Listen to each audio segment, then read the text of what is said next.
아이폰 12 프로 맥스 모델을 사용했기 때문에 확실히 그 배터리 타임이 증가한 게 느껴지는데요. 30% 이상은 증가를 한 걸 저도 느끼고 있습니다.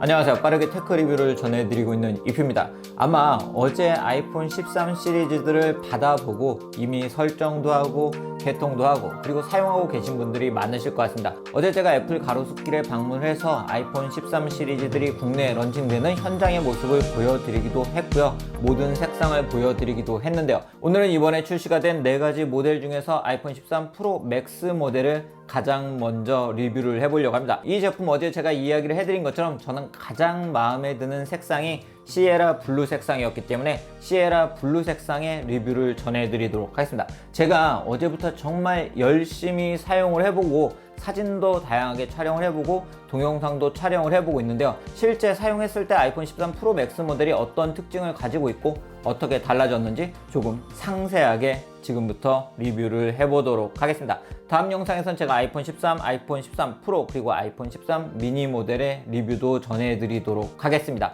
구독 알람 해두시면 해당 영상들도 빠르게 만나보실 수가 있습니다. 아이폰 13 시리즈는 앞에서 보여드린 것처럼 아이폰 13 미니, 프로, 프로 맥스 모델 4가지 모델이 출시가 되었죠. 그 중에 프로 맥스 모델은 6.7인치로 가장 큰 화면을 탑재하고 있기 때문에 영상을 많이 보시는 분들 그리고 게임 등을 많이 하시는 분들에게 적합한 대화면 스마트폰이라고 할 수 있는데요. 어제 제가 영상으로 보여드린 것처럼 이 모델 4가지 색상으로 출시가 되었죠. 그래파이트, 실버, 골드 그리고 시에라 블루 색상으로 출시가 되었는데요. 이 시에라 블루 색상이 참 오묘합니다. 지금 여러분들께 딱 보이는 색상이 어떤 느낌일지 저도 궁금한데요. 그냥 보면 좀 연한 블루 색상인 것 같으면서도 또 이렇게 빛을 비치면 다른 느낌을 받을 수가 있고요. 제가 이번에 출시가 된 4가지 색상 중에 가장 마음에 드는 모델은 바로 이 시에라 블루 색상이었습니다. 그래서 제가 이렇게 시에라 블루 색상으로 여러분들께 리뷰를 해드리고 있고요. 언박싱은 이미 많이 보셨을 것 같은데요. 본체와 케이블 그리고 스티커 등으로 구성되어 있습니다. 디자인적으로 살펴보면 아이폰은 작년 아이폰 12 모델에서 디자인이 많이 변했죠. 각진 디자인이 적용이 되었기 때문에 이번 모델도 이런 폼 팩터는 그대로 유지를 하고 있습니다. 그런데 딱 보면 아이폰 13이구나 신제품이라는 게 표시가 나는데요. 일단 투루뎁스 전면에 있는 투루뎁스 카메라 영역이 작아졌죠. 그렇기 때문에 전면만 봤을 때도 이 투루뎁스 카메라 영역이 상당히 작아졌기 때문에 아이폰 13 시리즈인 걸 알 수가 있고요. 그리고 이 카메라 부분이 커졌습니다. 이번 아이폰 13 프로와 프로 맥스 모델은 3개 카메라가 모두 변경되었기 때문에 모두 업그레이드가 되었거든요. 그렇기 때문에 이런 카메라 영역이 커지면서 딱 봐도 아이폰 13이구나 하는 신제품이라는 걸 확인해 줄 수 있는 그런 디자인을 가지고 있습니다. 시에라 블루 색상도 마찬가지고요. 아무래도 신제품을 구입을 했는데 신제품 티가 안 나면 안 되겠죠. 그렇기 때문에 아이폰 13 시리즈는 신제품 티가 확실히 팍팍 나기 때문에 걱정하지 않으셔도 될 것 같고요. 이번 아이폰 13 시리즈들은 제가 뒤에서도 이야기를 해드리겠지만 배터리 타임이 증가한 게 가장 큰 특징 중에 하나라고 할 수가 있는데요. 그렇다 보니 두께가 살짝 증가했고 무게도 살짝 증가했습니다. 두께 같은 경우는 그래도 여전히 7mm대이기 때문에 슬림한 두께를 느낄 수가 있는데요. 무게는 특히 프로 맥스 모델 같은 경우에는 저처럼 아이폰 12 프로 맥스 모델 등을 사용하셨던 분들은 큰 차이를 못 느끼실 수도 있겠지만 다른 스마트폰을 사용하셨던 분들은 무게감을 좀 느끼실 수가 있기 때문에 그런 분들은 아이폰 13 프로 모델과 가능하면 한번 직접 들어보시고 선택을 하시는 게 좋은 방법이지 않을까 싶습니다. 제가 이 모델을 추천드리는 이유 지금부터 이야기를 해드리려고 하는데요. 일단 제가 앞에서 말씀드린 것처럼 6.7인치 대화면 디스플레이를 탑재하고 있고 특히 이번 모델은 투루뎁스 카메라 영역이 작아졌기 때문에 이러한 대화면을 좀 더 편하게 사용할 수가 있습니다. 그리고 이번 아이폰 13 프로와 프로 맥스 모델은 정말 크게 달라진 점이 있죠. 바로 프로모션 디스플레이가 탑재되었습니다. 프로모션 디스플레이라고 하면 애플 디바이스를 사용하고 계신 분들은 아이패드 프로가 생각나실 것 같은데요. 이번 아이폰 13 프로와 프로 맥스 모델은 10Hz부터 120Hz까지 재생률이 가변적으로 적용이 됩니다. 이게 정말 어제도 제가 이야기를 해드렸지만 혁신이라고 할 수가 있는데요. 저희가 사용하지 않을 때는 10Hz를 적용을 하고 저희가 이렇게 손가락을 대고 터치를 하는 순간 재생률이 변경이 되기 때문에 배터리 타임이 정말 많이 증가했습니다. 일반적으로 사용할 때는 2.5시간이 아이폰 12 프로 맥스 모델에 비해서 배터리 타임이 증가를 했고요. 동영상 스트리밍을 할 때는 무려 2배나 배터리 타임이 증가를 했습니다. 제가 오늘 아침부터 정말 열심히 다양한 테스트들을 해보고 있고, 제가 씻을 때를 제외하고는 거의 쉬지 않고 지금 아이폰 13 프로 맥스 모델을 사용하고 있는데요. 제가 과거 아이폰 12 프로 맥스 모델을 사용했기 때문에 확실히 그 배터리 타임이 증가한 게 느껴지는데요.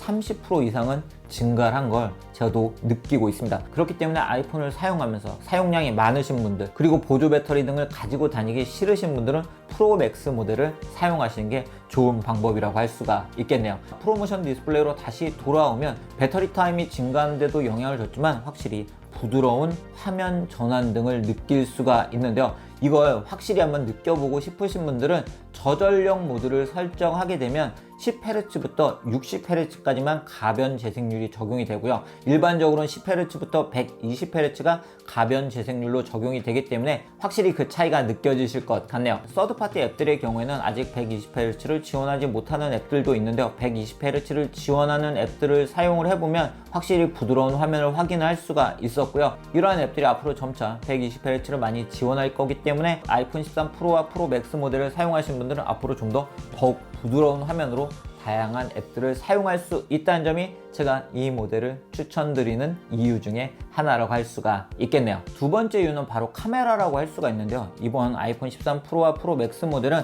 카메라가 한 개, 두 개 이렇게 변한 게 아니고 세 개가 모두 변경되었고요. 기본적으로 이 모델은 라이다 스캐너를 탑재하고 있고 망원 렌즈를 탑재하고 있기 때문에 일반과 미니 모델을 선택할까, 프로나 프로 맥스 모델을 선택할까 고민하시는 분들은 내가 인물 사진 등을 많이 찍는지, 그리고 망원 촬영을 많이 하는지, 또는 야간이나 빛이 부족한 곳에서 촬영을 많이 하는지를 고려를 해서 선택을 하시면 좋은데요. 망원 촬영이 많거나 야간 촬영이 있다고 하면 프로나 프로 맥스 모델을 선택하시는 게 좋습니다. 그 이유는 망원 카메라가 있기 때문에 멀리 있는 걸 촬영할 수가 있고요. 그리고 라이다 스캐너가 야간 모드를 도와주기 때문입니다. 아마도 이러한 카메라의 변화가 일반 사용자분들에게 가장 크게 느껴지는 부분은 바로 매크로 접사 촬영일 것 같은데요. 울트라 와이드 카메라가 접사 촬영을 지원을 하는데요. 2cm 초점거리까지 접사 촬영을 할 수가 있습니다. 이게 다른 스마트폰처럼 매크로 접사 모드가 따로 있는 게 아니고요. 저희가 그냥 다른 카메라를 이용해서, 예를 들어 망원이나 다른 카메라를 이용해서 사용을 하다가 피사체로 이렇게 가까이 가서 거리가 14cm 이하가 되면 자동으로 매크로 촬영이 되고요. 2cm는 어느 정도야? 이 정도 되겠네요. 아주 가깝게 촬영을 할 수가 있는데요. 촬영을 해보면 매크로 카메라가 상당히 퀄리티가 좋은 걸 저도 매크로 촬영을 하면서 느끼고 있습니다. 자, 접사 촬영을 한번 보여드리면, 자, 보시는 것처럼 자, 딱 전환이 됐죠. 이때 울트라 와이드 카메라로 변경이 된 거고요. 이 정도까지. 와, 이거 먼지가 다 나오네요. 자, 한번 촬영을 해보면, 자, 이런 부분까지 이렇게 촬영이 된 걸 볼 수가 있죠. 그래서 14cm부터 2cm까지는 이렇게 접사 촬영이 되는데요. 자, 접사 촬영하면 동전 접사죠. 동전 접사를 한 결과물을 보여드리도록 하겠습니다. 그리고 이러한 매크로 촬영은 사진에서만 사용할 수 있는 게 아니고요. 동영상을 촬영할 때, 그리고 타임랩스 촬영 등을 할 때, 그리고 슬로우 모션을 촬영할 때도 사용할 수가 있기 때문에 이번 아이폰 13 프로와 프로 맥스 모델을 사용하시는 분들은 아마도 이런 접사 촬영에 재미를 많이 느끼실 것 같고 그런 결과물들을 많이 촬영하지 않으실까 싶습니다. 저도 좀 더 다양한 접사를 촬영을 해보고 여러분들께 보여드리도록 하겠습니다. 그리고 와이드 카메라는 최대 2.2배, 울트라 와이드 카메라는 92% 더 많은 빛을 포착하기 때문에 실내나 어두운 환경에서도 좀 더 깨끗하게 이미지를 촬영할 수 있게 되었고요. 그리고 망원 카메라 같은 경우에는 77mm 초점거리를 가지고 있는 망원 카메라가 탑재가 되어서 이제는 광학줌이 예전엔 2.5배였잖아요. 이제는 3배로 증가를 했고요. 덕분에 줌 범위가 0.5부터 3까지 있기 때문에 6배까지 줌 범위를 사용하실 수가 있습니다. 그렇기 때문에 좀 더 다양한 화각으로 촬영할 수 있게 되었다는 점이 바로 이번 프로와 프로 맥스 모델이 가지고 있는 장점이라고 할 수가 있고요. 특히 망원 촬영을 할 때 77mm까지 멀리 있는 피사체를 좀 더 가까이 촬영할 수가 있기 때문에 인물 사진 등을 촬영할 때도 아주 유용하게 사용하실 수 있을 것 같습니다. 저도 인물 사진을 좀 더 촬영을 해보고 보여드리도록 하겠습니다. 그리고 이번 아이폰 13 시리즈들에는 시네마틱 모드라는 게 추가가 되었죠. 시네마틱 모드는 영화처럼 초점을 자유롭게 변화를 하면서 촬영할 수 있는 모드인데요. 저도 지금 열심히 촬영을 해보면서 이걸 어떻게 활용하면 더 좋을지 고민을 하고 있는데요. 피사체가 고기를 누르면 그 방향에 맞춰서 초점이 변화를 하기도 하고요. 누군가 새로 이렇게 진입을 하게 되면 초점을 또 거기에 맞춰주는 기능도 제공을 시네마틱 모드에서 제공을 하고 있습니다. 그리고 이러한 시네마틱 모드로 촬영을 하게 되면 나중에 편집을 통해서 예를 들어 제 느낌, 제가 원하는 느낌에 맞춰서 후 편집을 하실 수도 있는데요. 아이폰이나 아이패드에서 이런 편집을 하실 수가 있고, 연말에는 파이널 컷 프로에서도 이러한 시네마틱 모드를 편집할 수 있다고 하니까요. 영화처럼 한번 촬영을 해보시는 것도 좋은 방법일 것 같습니다. 저도 좀 더 촬영을 해보고 시네마틱 모드로 좀 더 멋진 영상을 여러분들께 앞으로 보여드리도록 하겠습니다. 이러한 시네마틱 모드는 1080p 30fps에서 촬영을 하실 수가 있고요. 그리고 와이드 카메라와 망원 카메라에서 촬영을 할 수가 있는데요. 중간에 카메라를 변경하거나 줌인이나 줌아웃은 할 수가 없기 때문에 본인이 어떻게 촬영할지 일단 구상을 한 뒤에 촬영을 하시는 게 좋고요. 만약에 줌 등을 변경하셔야 되는 경우에는 먼저 한번 찍고 그리고 이제 다른 줌으로 촬영을 하셔야 됩니다. 저도 아직은 많은 시간을 사용하지 못했기 때문에 사진과 동영상을 그렇게 많이 촬영을 해보지는 못했는데요. 확실히 제가 아이폰 12 프로 맥스 모델을 사용했던 때에 비해서도 사진 퀄리티 등이 좋아진 걸 확인을 할 수가 있었고요. 특히 스마트 HDR4가 적용되었기 때문에 역광등에서 좀 더 좋은 품질의 퀄리티를 확인할 수가 있었습니다. 앞으로 정말 제가 사진과 동영상을 여러분들께 보여드릴 때도 이 모델로 촬영한 결과물들을 많이 사용하지 않을까 싶네요. 그리고 이러한 아이폰 13 프로와 프로 맥스 모델 같은 경우에는 연말에는 프로S도 지원하기 때문에 프로레스를 사용하고 싶으신 분들도 프로와 프로 맥스 모델을 선택을 하시는 게 좋겠죠. 자, 그리고 이번 모델들에는 사진 스타일이라는 기능이 추가가 되었습니다. 자, 설명을 보면 취향에 맞는 설정을 캡처에 적용해서 촬영에 적용한다는 얘기죠. 사진의 스타일을 개인화할 수 있는 기능인데요. 스타일 선택을 한번 눌러보면 자, 보시는 것처럼 이렇게 표준 스타일 변화하는 걸 볼 수가 있죠. 자, 풍부한 대비, 좀 대비를 강조해주는 스타일, 그리고 화사하게 바꿔주는 톤과 따뜻함 등이 변경된 걸 볼 수가 있고요. 따뜻한 스타일, 그리고 차갑게 촬영하고 싶으신 분들은 차가운 스타일 등을 적용을 해서 사용하실 수가 있습니다. 이건 후편집이 아니고 촬영을 할 때 적용을 해주는 스타일이기 때문에 본인이 어떤 느낌을 좋아하시는지에 따라서 적용을 하실 수가 있으세요. 마지막은 성능입니다. 아이폰의 성능은 사실 굳이 여러분들께 이야기를 해드릴 필요가 없을 정도로 이미 애플의 AP는 좋은 성능을 가지고 있죠. 이번 A15 바이오닉 같은 경우에도 경쟁사의 고성능의 AP 대비 CPU 성능은 최대 50%, GPU 성능은 최대 30%더 좋은 성능을 가지고 있다고 발표를 했기 때문에, 그리고 직접 사용을 해보면 정말 좋은 성능을 확인하실 수가 있습니다. 그렇기 때문에 사진이나 동영상 편집은 물론이고 게임 등 다양한 앱들을 빠른 속도로 사용을 하실 수가 있는데요.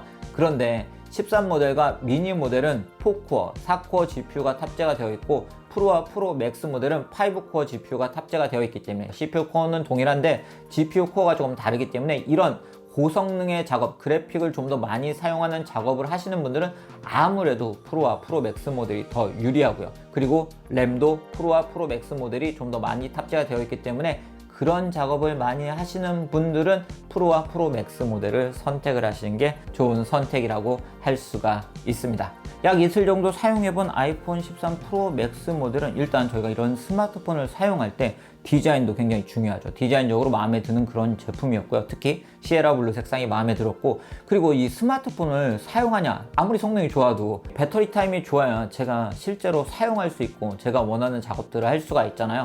그런 측면에서 프로 맥스 모델은 확실히 12 프로 맥스 모델에 비해서도 배터리 걱정 없이 사용할 수 있기 때문에 배터리 타임이 마음에 드는 그런 모델이었고요. 그리고 기대를 했던 것보다 10Hz부터 120Hz까지 가변적으로 적용이 되는 재생률, 부드러운 화면이 마음에 드는 그런 모델이라고 할 수가 있었습니다. 그리고 카메라도 좋아졌기 때문에 앞으로는 제가 카메라를 들고 다니지 않고 아이폰 13 프로 맥스 모델만 가지고 다니면서 다양하게 촬영을 해서 여러분들께 유튜브로 보여드리는 일도 좀 더 많아질 것 같다는 생각이 드는 그런 모델이라고 일단 2일차 평을 해드릴 수 있을 것 같네요. 네, 오늘 이렇게 이번에 출시가 된 아이폰 13 시리즈 중에 아이폰 13 프로 맥스 모델을 직접 사용하고 있는 이야기를 전해드렸습니다. 오늘은 제가 개봉기와 함께 짧게 사용해본 이야기를 전해드리면서 이 모델이 가지고 있는 특징, 그리고 제가 이 모델을 추천드리는 이유를 이야기를 해드렸는데요. 구독 알람 해두시면 아이폰 13, 13 미니 그리고 13 프로 모델의 상세한 리뷰도 빠르게 만나보실 수가 있습니다. 그럼 오늘 영상 여기서 마치도록 하겠습니다.